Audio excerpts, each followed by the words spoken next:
My name's Sarah. I'm 28 years old. And 3 months ago, my father stood up in front of 150 wedding guests and told me, "You're not part of this family anymore." Yeah, you heard that right. He said it during our father-daughter dance. The dance I'd been dreaming about since I was 6 years old. The one moment every girl imagines will be perfect. And my dad chose that moment to disown me. In front of everyone. But here's the thing they didn't know. Here's what nobody in that room understood. I wasn't devastated. I wasn't broken. I smiled. And what I said back? Well, that's what we're going to talk about today. Before I get into all of that, please hit that like button and subscribe, but only if this story resonates with you. Only if you've ever felt invisible in your own family. Let me take you back to the beginning. Because this didn't start at my wedding. This started 28 years ago. I'm the oldest of 3 kids. My brother Marcus is 25. He works as an investment banker in Manhattan. Makes good money. Drives a nice car. Has that whole Wall Street thing going on. My sister Victoria? She's 23. Just passed the bar exam. Columbia Law School graduate. She's got that corporate lawyer energy, you know? Designer bags, expensive taste, the whole 9 yards. And then there's me. Sarah. The oldest. The one who became a pediatric nurse at St. Mary's Hospital in Brooklyn. Now, don't get me wrong. I love being a nurse. I love taking care of kids. It's literally my calling. But in my family, being a nurse wasn't exactly something to brag about. Let me paint you a picture of how it was growing up. When Marcus graduated high school, my parents threw him this massive party at the country club. I'm talking 200 people. Live band. Open bar. My dad stood up and gave this long speech about how proud he was that Marcus got into Wharton Business School.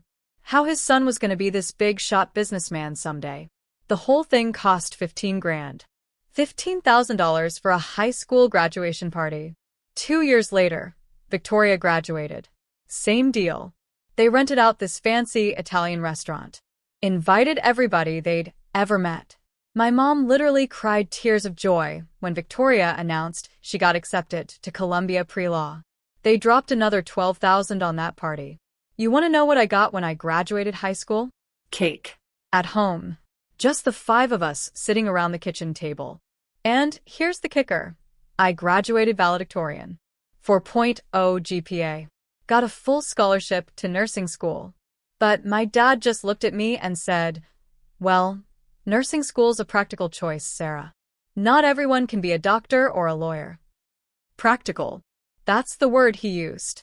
Like I was buying a Honda Civic instead of a BMW. I told myself it didn't matter. I told myself I was being too sensitive. That they were just being realistic about money.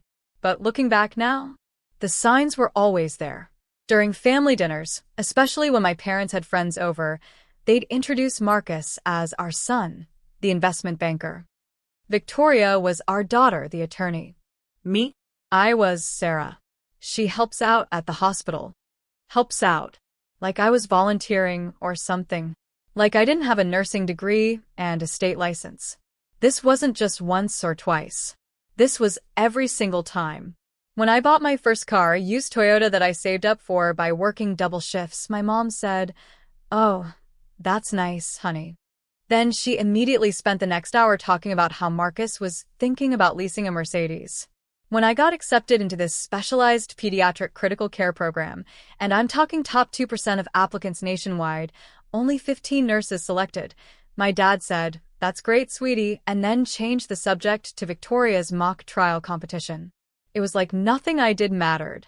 Nothing I achieved was ever good enough to hold their attention. But it gets worse. I paid for my entire nursing education myself. $42,000 in student loans. I worked night shifts, weekend shifts, holiday shifts, Christmas, Thanksgiving, New Year's didn't matter. I worked them all to pay for school. Meanwhile, my parents paid for Marcus's entire Wharton tuition. $220,000. Every penny. They paid for Victoria's Columbia Law School. $180,000. Not a loan. Not a payment plan. They just wrote the checks. When I asked, and I'm not kidding, I literally just asked if they could maybe help me out with 5 grand toward my loans, my dad sighed like I was asking him to buy me a yacht. He said, "Sarah, honey, we've already stretched ourselves pretty thin with your brother and sister's education. You understand, right? Besides, nursing school's way more affordable than business school or law school." I understood, all right. I understood exactly what that meant. I wasn't worth the investment. Let me give you another example. When I moved into my first apartment, this tiny studio in Brooklyn, barely big enough for a bed and a couch, I invited my parents over for dinner. I was so excited. I'd saved up to buy actual furniture. I'd cooked this whole meal from scratch. They canceled. Last minute. Because Marcus was in town and wanted to go to his favorite steakhouse. You know what they spent on that dinner? $400. I saw the receipt my mom left on the counter when they came by to pick something up the next week. $400 on one meal with Marcus. But they couldn't spare 2 hours to see my first apartment. I ate ramen alone that night, sitting on my secondhand couch, wondering what the hell was wrong with me. When my engagement photos came back, professional shots, beautiful lighting, me and my fiancé Jake looking so happy, I shared them in our family group chat. My mom's response? A thumbs up emoji. That's it. Victoria wrote cute with a period. No exclamation point. Just cute. Marcus didn't respond at all. But 3 days later, Victoria posted a picture of her new desk at her law firm. Just a desk. With a nameplate. And my mom wrote 5 paragraphs about how proud she was. 5 paragraphs about a desk. I should have seen it coming. I should have known how my wedding was going to go. But I didn't. Because some part of me, that stupid, hopeful part, kept thinking maybe this time would be different. Here's what my family didn't know. What they never bothered to ask about. I wasn't just some floor nurse helping out at the hospital. About 6 months after I started working at St. Mary's, I noticed something that was really bothering me. Our pediatric ward had this crazy high readmission rate for asthma patients. 40%. That means almost half the kids we discharged were coming back within 30 days. These were little kids, you know? 5, 6, 7 years old. Coming in, unable to breathe, scared out of their minds. We treat them, send them home with instructions, and then boom, 2 weeks later, they're back in the ER. It was heartbreaking. And it was totally preventable. So I started digging into it. I spent my lunch breaks in the medical library. I interviewed parents, asking them what was going wrong at home. I talked to respiratory therapists, pharmacists, even janitors who'd overheard conversations with families. And I figured it out. The problem wasn't the kids. The problem wasn't even the parents. The problem was that nobody was teaching families how to actually manage asthma at home. We were just handing them a pamphlet and sending them on their way. So I developed this comprehensive discharge education program. Step-by-step instructions. Videos they could watch on their phones. Follow-up calls. Home visit coordination. The whole package. I put together this entire presentation and took it to the hospital administration. I'm talking PowerPoint slides, research data, projected cost savings, everything. The director of nursing looked at me like I'd grown a second head. She literally said, "You're just a floor nurse. This is more of an administrative concern." Just a floor nurse. But I didn't back down. I had the data. I had the research. And I had this fire in me that wouldn't quit because I'd watched too many scared kids come back through those doors. They finally agreed to let me pilot the program. 3 months. That's all they'd give me. Within 3 months, our readmission rate dropped to 12%. Within 6 months, it was down to 8%. 8%, you guys. From 40 to 8. St. Mary's saved $340,000 in Medicare penalties in just the first year. 340 grand. But it wasn't about the money. It was about the kids. It was about the 7-year-old girl who came back for follow-up and told me she hadn't missed a single day of school. It was about the mom who cried and hugged me because her son could finally play soccer without carrying his inhaler in his pocket. That's what mattered to me.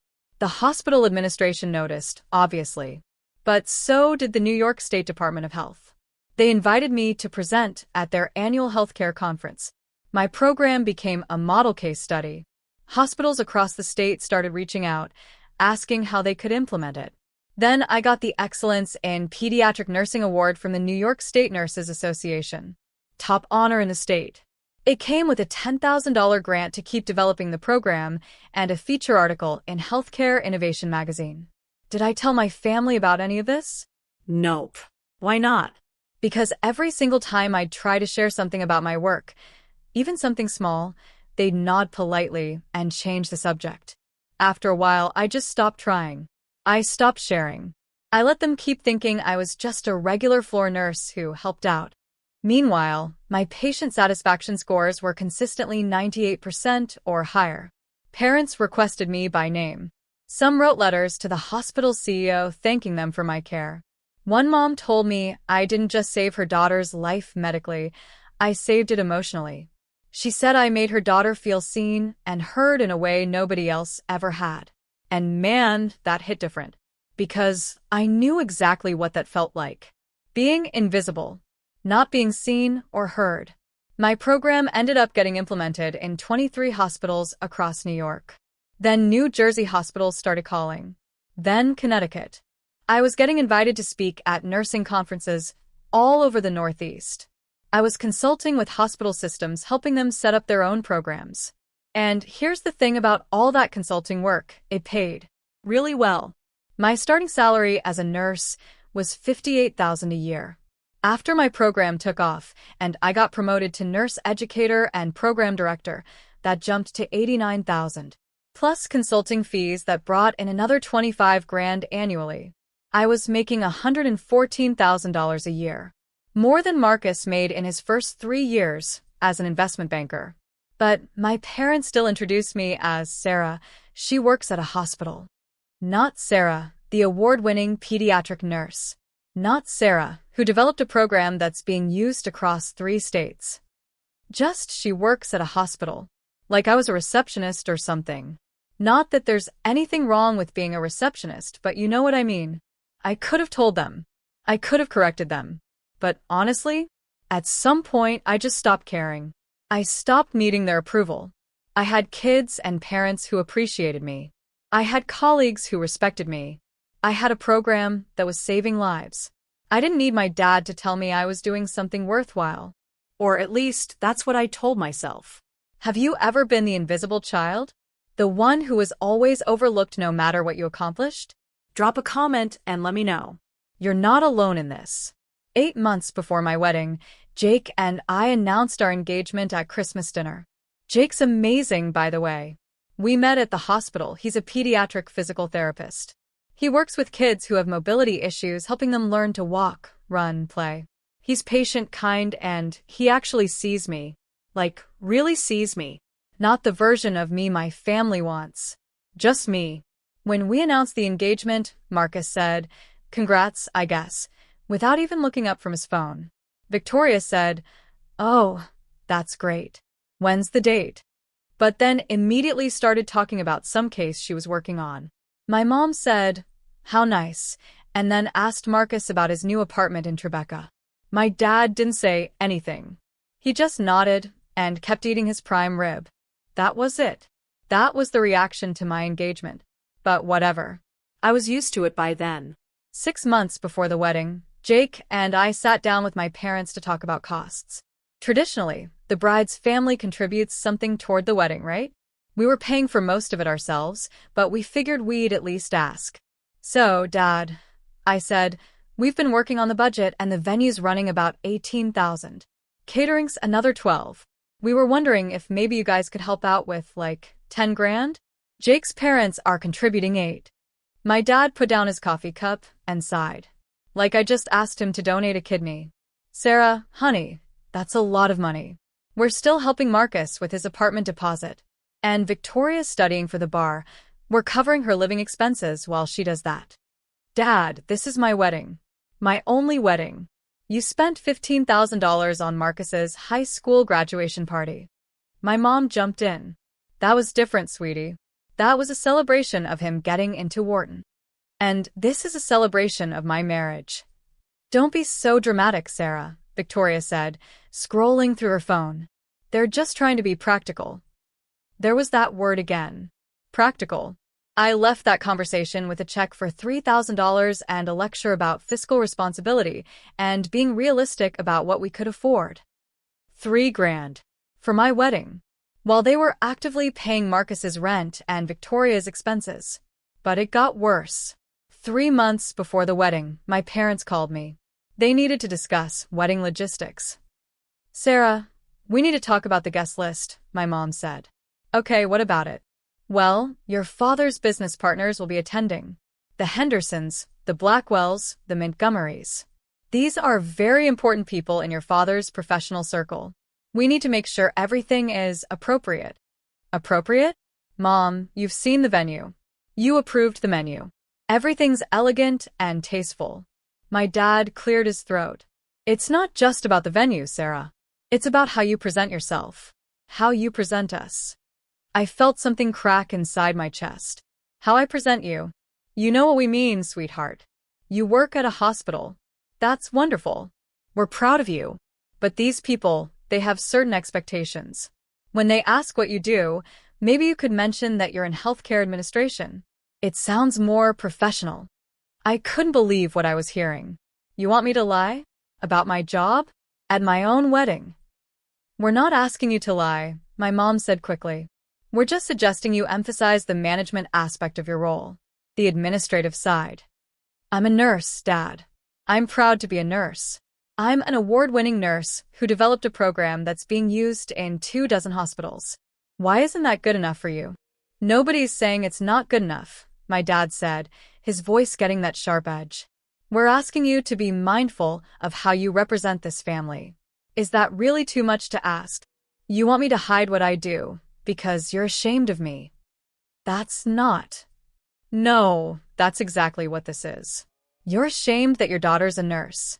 You're ashamed that I don't have some fancy corporate job like Marcus and Victoria. My mom tried to placate me. Sarah, honey, you're taking this the wrong way. We just want things to go smoothly. For you. You want things to go smoothly for you. You don't care how I feel about any of this. Sarah Elizabeth, that is not fair. I hung up. Jake found me an hour later, sitting on our bathroom floor, crying so hard I could barely breathe. Hey, what happened? He sat down next to me, pulling me into his arms. I told him everything. Not just about the phone call, but about everything. Every graduation they'd missed. Every achievement they'd dismissed. Every time they'd made me feel like I wasn't good enough. 28 years of being invisible. Sarah, Jake said, his voice soft but firm. You don't need their approval. You never did. I know, but it still hurts like hell. I know it does. So, what do you want to do? We can uninvite them. We can elope. We can do whatever you need. I thought about it. I really thought about it. No, I finally said, I want to get married. I want to marry you in front of everyone we love. And I want to do it exactly the way we planned. Not the way they want. Our way. Then that's what we'll do. 6 weeks before the wedding, my mom called again. Sarah, your father and I have been thinking about the father-daughter dance. Oh God. What now? What about it, Mom? Well, your father was thinking maybe instead of a traditional slow song, you could do something more upbeat, more fun. His colleagues will be watching and he thinks something too sentimental might be a bit much. I almost laughed. Almost. Mom, the father-daughter dance is supposed to be sentimental. That's literally the point. Of course, dear. We're just making suggestions. You know how your father gets anxious about these things. Yeah, I knew exactly how my father got. 2 weeks before the wedding, Victoria texted me. Hey, so I know you probably already have the seating chart done, but could you put me at the head table? I'm bringing someone important. He's a senior partner at a major firm. It would look better if we're seated prominently. I stared at my phone in disbelief. Victoria, the head table is for the wedding party. You're not in the wedding party. I know, but it's not really a big deal, is it? Just move some people around. It actually is a big deal. The answer is no. She didn't respond. But an hour later, my mom called to ask if I could reconsider Victoria's request because it would really mean a lot to her. I said no. Again. 1 week before the wedding, Marcus sent a text. Hey, can't make the rehearsal dinner. Got a work thing. No big deal though, right? I'll be there for the actual wedding. He didn't even ask. He just informed me. I didn't bother responding. The day before the wedding, the rehearsal day, my parents showed up 2 hours late. They missed the entire run-through at the venue. All the important instructions about where to stand, when to walk, how the ceremony would flow, they missed all of it. Traffic was terrible, my dad said when they finally arrived. Not, sorry we're late. Not, we should have left earlier. Just, traffic was terrible. During the rehearsal dinner, which Jake and I paid for entirely ourselves, my dad gave a speech. I just want to say, he started, standing up with his wine glass, how proud I am of all my children. Marcus is doing incredible things in the world of finance, making a real name for himself. Victoria just passed the bar exam on her first try. She scored in the top 15% in the state. Remarkable. He paused, took a sip of wine. I waited. And Sarah, well, Sarah's getting married tomorrow. That was it. That was my entire mention. Sarah's getting married tomorrow. Not Sarah, who's an award-winning nurse. Not Sarah, who's made us proud in her own way. Just, she's getting married. Jake squeezed my hand under the table so hard it hurt. Breathe, he whispered. Just breathe. I smiled. I nodded. I breathed. And I waited. Because tomorrow was coming. And I had a plan. If you were in my position, would you have told your family about your success? Or would you have kept it to yourself like I did? Type 1 if you would have told them. Type 2 if you would have kept it secret. I'm curious what you all think. The morning of the wedding was pure chaos. Hair, makeup, last-minute dress adjustments, bridesmaids running around making sure everything was perfect. But I felt calm, eerily calm, like I was standing in the eye of a hurricane, you know? Everything was spinning around me, but I was just still. My mom was in the bridal suite with me, along with my bridesmaids and Jake's mom, Linda. And let me tell you about Linda. That woman had been more involved in my wedding planning than my own mother. She'd help me pick out my dress. She'd throw me a bridal shower. She'd been at every single venue tasting, every florist meeting, every decision. You look absolutely beautiful, sweetheart, Linda said, tears already forming in her eyes. Thank you, I said. For everything. Really? She hugged me tight and whispered, you've always been the daughter I never had. I had to fight back tears because if I cried, my makeup artist would kill me. Meanwhile, my mom was on her phone, texting someone. Mom, I said, watching her in the mirror. Can you please put the phone away? We're about to start. Just 1 second, honey. Your father needs to know where to meet the Hendersons. Of course. The Hendersons. His business partners. My best friend Rachel, my maid of honor, caught my eye in the mirror. She knew everything. Every disappointment, every dismissal, every moment of being invisible. She gave me this look that said, say the word and I'll throw her phone out the window. I shook my head slightly. Not yet. Okay, my hairstylist said, stepping back. You're done. And you look stunning. I looked at myself in the mirror. The dress was perfect. My hair was perfect. My makeup was perfect. I looked like a bride. Like someone's daughter on the happiest day of her life. But all I could think was, did my dad even remember what song we were supposed to dance to? Did he even care? It's time, the wedding planner said, poking her head in. Sarah, your dad's waiting downstairs. Here we go. The ceremony was beautiful. I'm not gonna lie, despite everything with my family, the actual ceremony was perfect. Jake and I had written our own vows. When it was my turn, I looked him in the eyes and said, I promise to see you, really see you, every single day, for the rest of our lives. I promise to make you feel valued, appreciated, and loved. Not for what you do or what you achieve, but for who you are.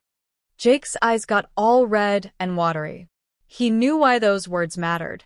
He knew what they meant. His vows were beautiful too. He promised to always be my safe place, to celebrate my victories, to hold me through the hard times. When the officiant said, You may kiss the bride." The entire room erupted in applause. My dad had walked me down the aisle without saying a single word. Not, "You look beautiful." Not, "I'm proud of you." Nothing. He just held my arm and walked. But whatever. I was married now. I was Jake's wife. And that's what mattered. The reception was at this gorgeous venue in Brooklyn, right on the waterfront. String lights everywhere. The sun was setting over the water. It was like something out of a magazine. During cocktail hour, people kept coming up to congratulate us. Some of them were my parents' friends and colleagues, people I'd never met before. "Congratulations. You look beautiful," they'd say. Then, "So what do you do?" "I'm a pediatric nurse and program director at St. Mary's Hospital," I'd answer.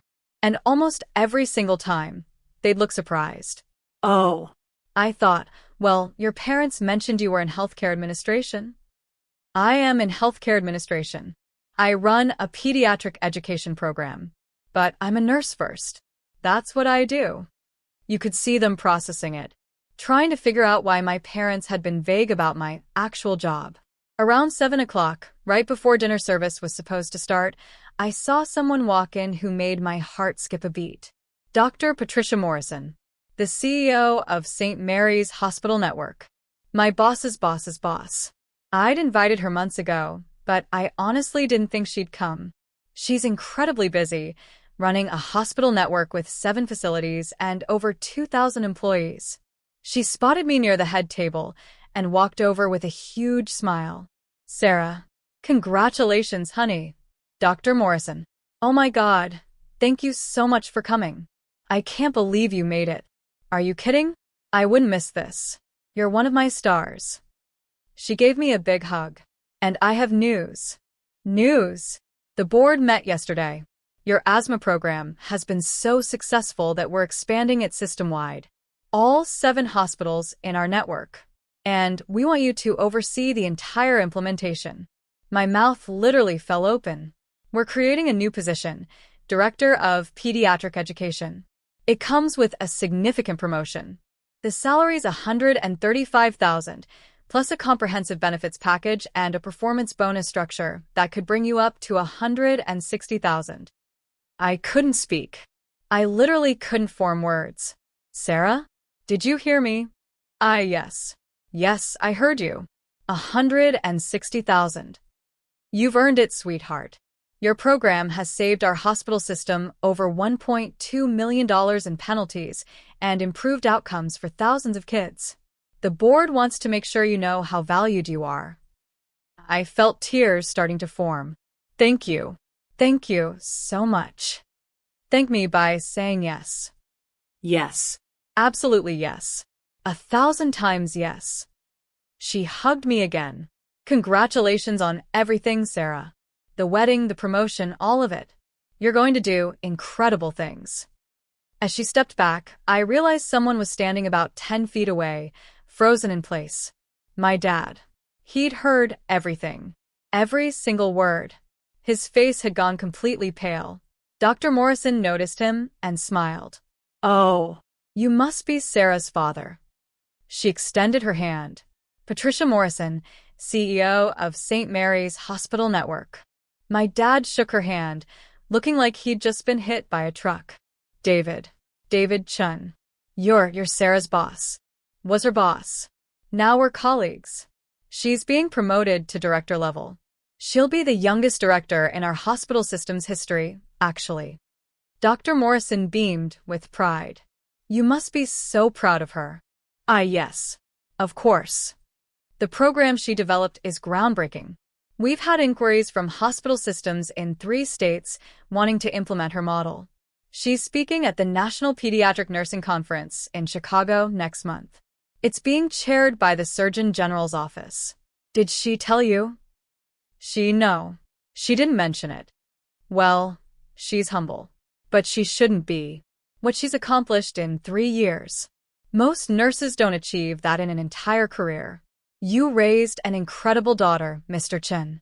My father's mouth opened, but no sound came out. Dr. Morrison excused herself to grab a drink, leaving my dad standing there, staring at me. "Sarah?"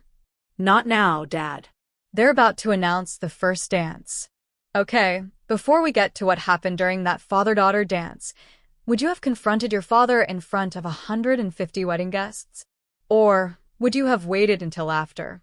Type yes for confront publicly and no for wait. And hit that like button if you want to hear what I said next. The DJ announced the first dance. Jake and I took the floor to At Last by Etta James. As we swayed together, he whispered in my ear, "You okay?" "I'm perfect," I whispered back. And I meant it. After our dance, the DJ's voice came over the speakers.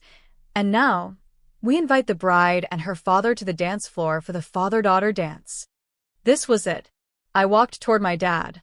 He stood up from his table, looking uncertain, nervous even. We met in the middle of the dance floor. The DJ started playing My Girl by The Temptations, the song I'd chosen months ago. The song I used to sing with my dad when I was little before everything got complicated. We started dancing. His hand on my back, my hand on his shoulder. Just like we'd practiced at the rehearsal he'd missed. For the first 30 seconds, neither of us said anything. Then, quietly, he spoke. "Sarah, I didn't know About the promotion. the program, the conferences, any of it. I know you didn't. Why didn't you tell us?" I looked up at him. Really looked at him. Because every time I tried to tell you anything about my work, you changed the subject. Every time I tried to share something I was proud of, you minimized it or ignored it. After a while, I just stopped trying. We didn't mean to. Yes, you did. Maybe not consciously, but you did. His face flushed red. "Sarah, that's not fair." "Isn't it?" "Dad, you paid $220,000 for Marcus's education. $180,000 for Victoria's. You gave me $3,000 toward my wedding. You spent more money on Marcus's high school graduation party than you gave me for my entire wedding." People nearby were starting to notice. The conversations around us were getting quieter. It wasn't about, we weren't trying to. You were ashamed of me. Just admit it. You didn't want your colleagues to know your daughter's just a nurse. "Sarah, that's not true." "Really?" "Because you literally asked me to call myself a healthcare administrator instead of a nurse. At my own wedding. You asked me to hide what I do because you thought it wasn't good enough for your image." He opened his mouth, closed it, opened it again. Nothing came out. The song was still playing. We were still swaying. But everyone was watching now. I could feel the weight of 150 pairs of eyes on us. "You wanted me to be different," I continued, my voice steady. "You wanted me to have a different job, make different choices, be someone I'm not. And when I couldn't be that person, you just checked out. You stopped seeing me." "Sarah, please." I stopped dancing. Right there in the middle of the floor. Just stopped moving. My dad looked panicked. "Sarah, please, not here." Yes. Here. Because you need to hear this. And I need to say it in front of everyone who matters to me. The music was still playing, but we weren't dancing anymore. The entire room had gone silent. I turned slightly, so I could see everyone. Jake was standing near our table, his hand over his mouth. Rachel was crying. Linda had her hand pressed to her chest. And my dad just stood there, frozen. "For 28 years, I said, my voice clear and strong, I tried to earn my father's pride. I graduated top of my class. I paid for my own education. I built a career saving children's lives. I developed a program that's been implemented in 24 hospitals across 3 states. I've been recognized by my state government. I've been promoted to director at 28 years old. I'm speaking at a conference being chaired by the Surgeon General's office." I paused, looked directly at my dad. And through all of it, I kept waiting for my father to say he was proud of me. Just once, just one time, I wanted him to see me and say, "That's my daughter, and I'm proud of who she is." My dad's eyes were wet. His face was red. But tonight I realized something. I don't need him to say it anymore. Because I'm proud of me. I'm proud of the nurse I am. I'm proud of the kids I've saved. I'm proud of the lives I've touched. I'm proud of the woman I've become, not in spite of his indifference, but because of it. I took a breath. The room was so quiet you could hear a pin drop. I learned to see my own value when he couldn't. I learned to celebrate my own victories when he wouldn't. I learned that my worth doesn't depend on whether someone else recognizes it. Sarah, I'm sorry. I didn't know. You didn't know because you never cared to know. And that's on you, not me. I looked around the room, at all these people watching. You spent this whole week asking me to be someone different, to present myself differently, to downplay what I do, to hide who I am. All because you were worried about what your colleagues would think. I gestured toward where Dr. Morrison was standing. And tonight, you found out from my CEO, in front of those same colleagues, that I make more money than Marcus did at my age. That I'm being promoted to director. That hospitals in 3 states are trying to replicate my work. And now you're standing here looking shocked because you never bothered to ask. You never bothered to pay attention.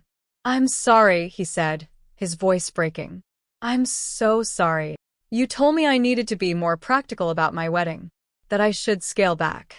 Meanwhile, you gave Marcus $50,000 for an apartment deposit last year. You're still paying Victoria's rent while she's studying. But for me, $3,000.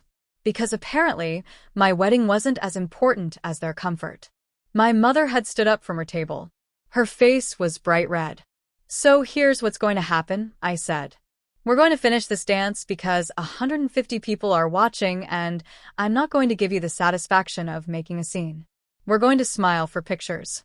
You're going to eat your dinner. And when this wedding is over, we're going to have a very different relationship than we've had before. Sarah, please, Do you remember what you said to me at Christmas? When I told you I couldn't make it to Marcus's birthday dinner because I had to work. You said I was choosing work over family. You said maybe I wasn't really part of this family anymore. His face went white. He'd said it in anger. Probably forgotten about it the next day. But I hadn't forgotten. So guess what, Dad? You were right. I'm not part of your family anymore. Not the way I used to be. Not the version of me that kept trying, kept hoping, kept getting hurt. I took a step back, putting space between us. I'm choosing me now. I'm choosing my husband. I'm choosing the family I'm building with him. I'm choosing my friends who actually show up for me. I'm choosing Jake's parents, who've been more supportive in 2 years than you've been in 28. Tears were rolling down my dad's face now. You're not walking me down any future aisles. You're not being called grandpa to my kids. You're not getting the version of me that begged for scraps of affection. That version died about 2 minutes ago. Sarah, you're my daughter. Then act like I'm your daughter. Act like you're proud of me. Act like you see me. Because up until tonight, you never have. I walked off the dance floor. The room exploded in applause. Not for my father. For me. Jake met me at the edge of the dance floor and pulled me into his arms. Holy shit, he whispered. That was the bravest thing I've ever seen.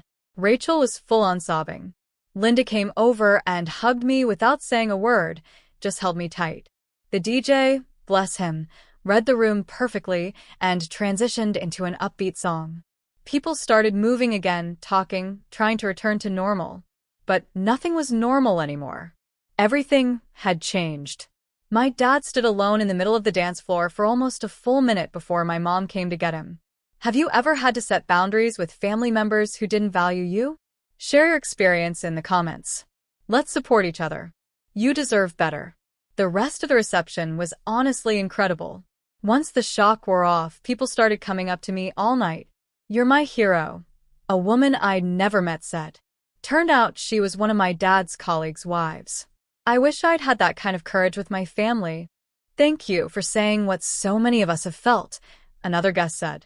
An older man, one of my dad's business partners, pulled me aside. Your father's a good man in business, but what you said tonight. You were right. And he needed to hear it. Dr. Morrison found me again around 8:30. I probably shouldn't tell you this, she said with a slight smile, but your father cornered me at the bar about 20 minutes ago. He wanted to know everything. Every detail about your program, your awards, your recognition, the promotion. What did you tell him? The truth. That you're exceptional. That you've accomplished more in 3 years than most people do in decades. That we're lucky to have you. She paused. He kept saying, She never told me. She never said anything. But that's not really true, is it? No, I said quietly. I tried. He just never listened. That's what I figured. Jake's dad, Robert, found me during dinner. Sarah, I just want you to know that Linda and I have always considered you our daughter. Long before tonight. We're honored that Jake found you. I cried. Again. My makeup artist was probably having a heart attack somewhere. My parents left around 9. Before they left, my mom tried to approach me. Sarah, we need to talk. Not tonight, but soon. Mom, there's nothing to talk about right now. I said what I needed to say. Your father is devastated. Good. He should be. She looked at me like I'd slapped her. Sarah, you humiliated him in front of everyone. And there it was. Not you were hurt. Not we're sorry. But you humiliated him. Mom, I told the truth. If the truth humiliates him, that's something he needs to deal with, not me. You made us look like terrible parents. I didn't make you look like anything. I just stopped hiding how you've made me feel for 28 years. She didn't have a response to that. My dad appeared behind her. He looked like he'd aged 10 years in the last 2 hours. We should go, he said quietly. Before they left, he turned back to me. Congratulations, Sarah. On everything. He said it like he meant it. For the first time in my entire life, he said something to me like he actually meant it. Thank you, I said. And then they were gone. Victoria found me around 10. That was brutal, Sarah. Yeah, it was. I had no idea you felt that way. Like I knew Dad could be tough, but I didn't realize. I know you didn't. I'm sorry. I should have paid more attention. I should have stood up for you. It wasn't a great apology, but it was something. Thank you for saying that. Can we talk sometime? Like really talk? Maybe. Eventually. But not right now. She nodded. Okay. Fair enough. Marcus didn't approach me at all. He left with Victoria without saying goodbye. But you know what? I didn't care. I was surrounded by people who actually loved me, who actually saw me. The party went until midnight. Jake and I danced. We laughed. We celebrated with friends who'd been there for us through everything. And, for the first time in my life, I felt free. It's been 3 months since the wedding. 3 months since I told my father the truth in front of 150 people. I'm sitting in my new office right now. Director of Pediatric Education, St. Mary's Hospital Network. The nameplate on my door still makes me smile every time I see it. The office has a window. A real window, with actual sunlight. And a door that closes. After years of working on the floor with nowhere to sit except the nurse's station, having my own space feels surreal. My program's running in all 7 hospitals now. We're tracking outcomes across the network, and the data's incredible. Readmission rates are down 32% system-wide. Patient satisfaction scores are up. And we're saving lives. I've spoken at 3 conferences in the last 3 months.